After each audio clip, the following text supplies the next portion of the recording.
11월 5일 금요일입니다. 열왕기상 7장 야긴과 보아스라는 주제로 말씀을 나누겠습니다.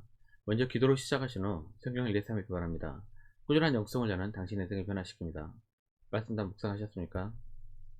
첫 번째, 솔로몬 왕궁 건축 1절입니다.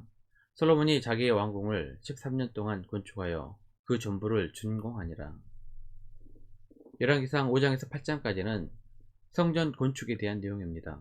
5장은 솔로몬이 성전 건축을 준비하는 대략 3년간의 이야기입니다. 6장은 성전 건축의 설계도면 그대로 건축한 내용입니다. 그리고 7장은 성전에 필요한 기구들에 관한 것이며 8장은 성전을 하나님께 봉헌하는 이야기입니다. 5장에서 8장까지 성전 건축의 이야기 가운데 뜬금없이 7장의 일부분에 약간의 분량을 할애해 솔로몬 왕궁 건축에 대한 이야기가 삽입됩니다.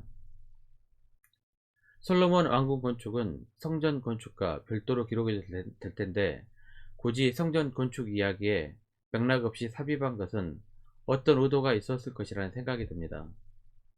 바로 앞장 마지막 절에서 성전 건축의 기간은 7년이었다는 것을 기록한 후 바로 다음에 왕궁 건축은 13년이 걸렸다고 하는 부분에서 뭔가 부정적인 느낌이 듭니다.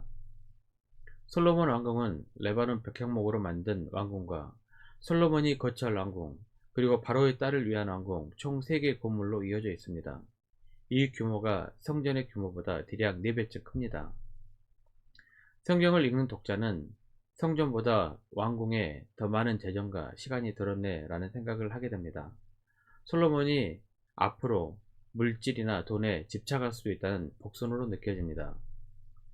또한 왕궁 건축 가운데 바로의 딸인 이집트 공주를 위한 왕궁까지 건축한 것으로 보아 하나님에 의존해야 할 왕이 강대국 이집트에 의존하게 되는 것이 아닌가 하는 의문도 들 수 있습니다. 물론 개인적인 상상이지만 전혀 근거가 없는 것이 아닙니다. 솔로몬은 주체할 수 없는 재정적인 풍요로움을 만끽하다가 인생의 모든 것이 험함을 깨닫게 됩니다. 전도서 2장 8절 11절입니다. 은 금과 왕들이 소유한 보배와 여러 지방의 보배를 나를 위하여 쌓고 또 노래하는 남녀들과 인생들이 기뻐하는 처첩들을 많이 두었노라. 내가 이같이 창성하여 나보다 먼저 예루살렘에 있던 모든 자들보다 더 창성하니 내 지혜도 내게 여전하도다. 무엇이든지 내 눈이 원하는 것을 내가 금하지 아니하며 무엇이든지 내 마음이 즐거워하는 것을 내가 막지 아니하였으니 이는 나의 모든 수고를 내 마음이 기뻐하였음이라. 이것이 나의 모든 수고로 말미암아 얻은 몫이로다. 그 후에 내가 생각해 본즉 내 손으로 한 모든 일과 내가 수고한 모든 것이 다 헛되어 바람을 잡는 것이며 해 아래에서 무익한 것이로다. 열왕기서 저자는 솔로몬 왕궁에 대한 비판적 입장에서 기록했을 것으로 보입니다. 후일 솔로몬이 죽고 나라가 두 조각이 난 이유를 20년 동안의 건축으로 인한 세금과 부역 때문이라고 기록한 것으로도 짐작해 볼 수 있습니다. 열왕기상 12장 4절입니다. 왕의 아버지가 우리의 멍에를 무겁게 하였으나 왕은 이제 왕의 아버지가 우리에게 시킨 고역과 매우 무거운 멍에를 가볍게 하소서. 그리하시면 우리가 왕을 섬기겠나이다. 하나님보다 더 중요하게 여기는 것이 있다면 여러분의 인생에 우상이 될 수도 있습니다. 그 길은 결국 파멸과 헛되고 무익한 곳으로 끝날 수 있음을 기억하십시오.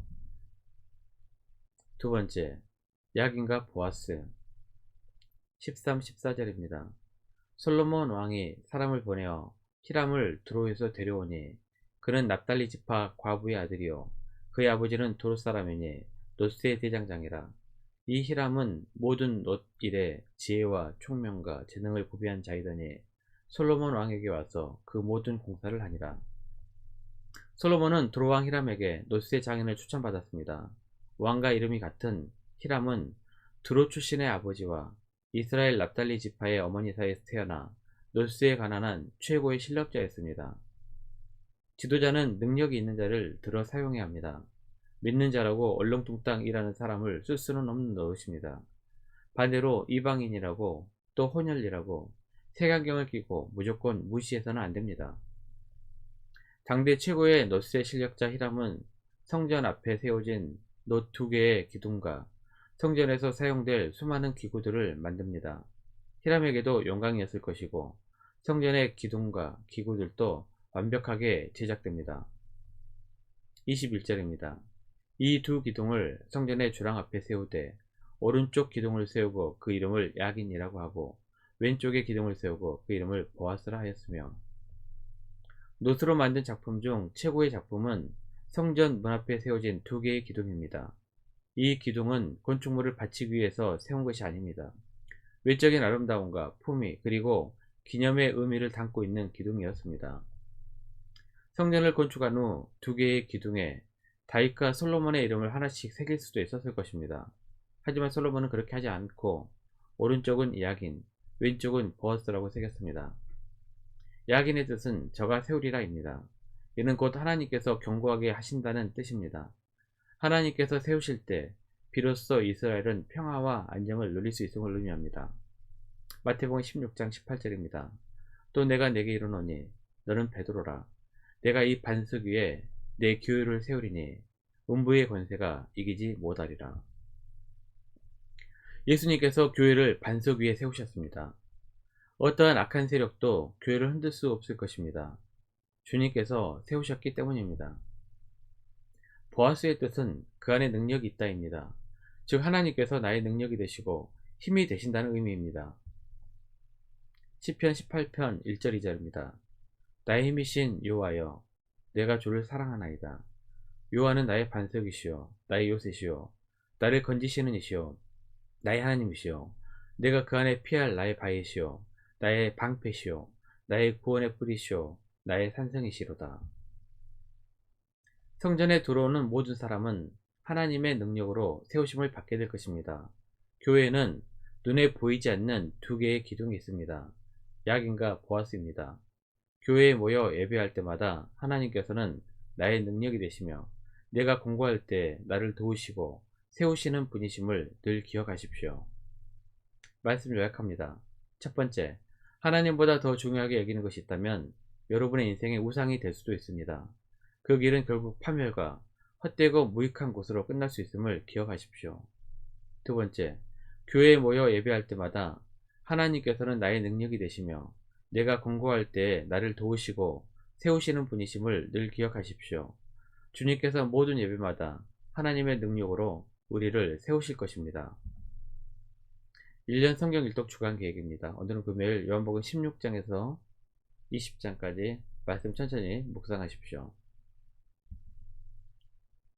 11월 중보기도 제목입니다. 5가지 기도 제목을 놓고 충분히 기도하시고 개인 기도와 또 교회를 위한 중보기도 시간을 가지시기 바랍니다.